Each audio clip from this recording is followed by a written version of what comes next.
We're just about to find out what's fastest, a car, a bike or a boat. It's the best of three, and this is race 1.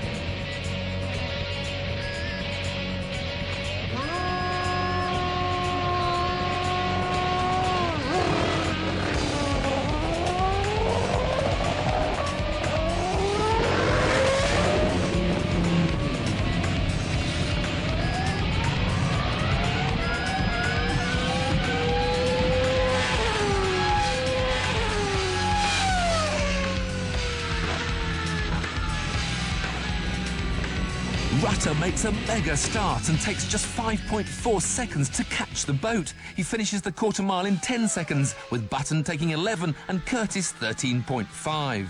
But Jensen has a problem with his car. Something wrong with the clutch, There's a gremlin in the anti-stall system, and the only cure is to turn it off.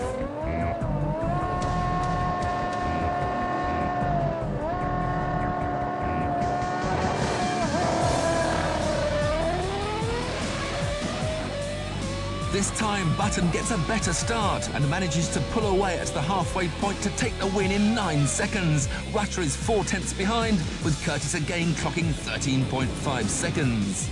Car and bike have a win apiece. Who will win the decider?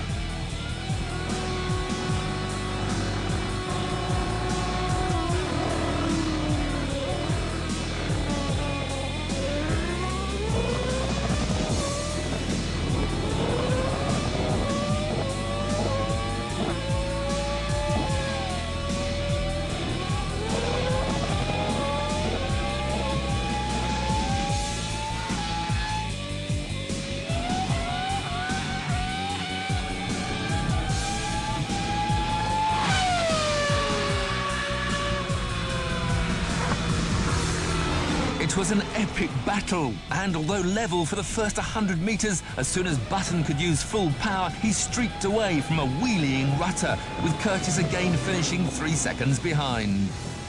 The boat may have more power than the bike, but it's simply too heavy to be a threat. Its top speed of 75 miles an hour is massively quick on water, but even crossing the line at full pelt isn't a big enough advantage. Although in fairness, it is the only one which comes with a warranty. You may have thought with a contact patch the size of a palm, the bike's problem would have been grip.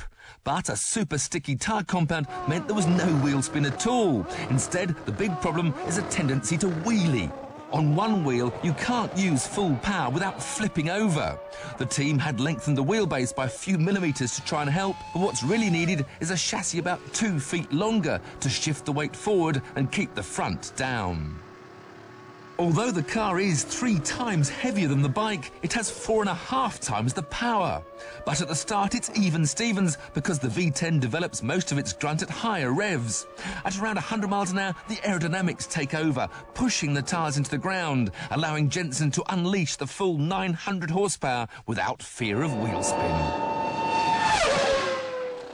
To celebrate his win, Jensen kindly demonstrates what would have happened if he'd used full power from the start. His tyres would have been completely overwhelmed. With over 18,000 RPM bouncing off the rev limiter, it's a final fitting flourish for one of the 100 engines Honda will build for the Grand Prix season.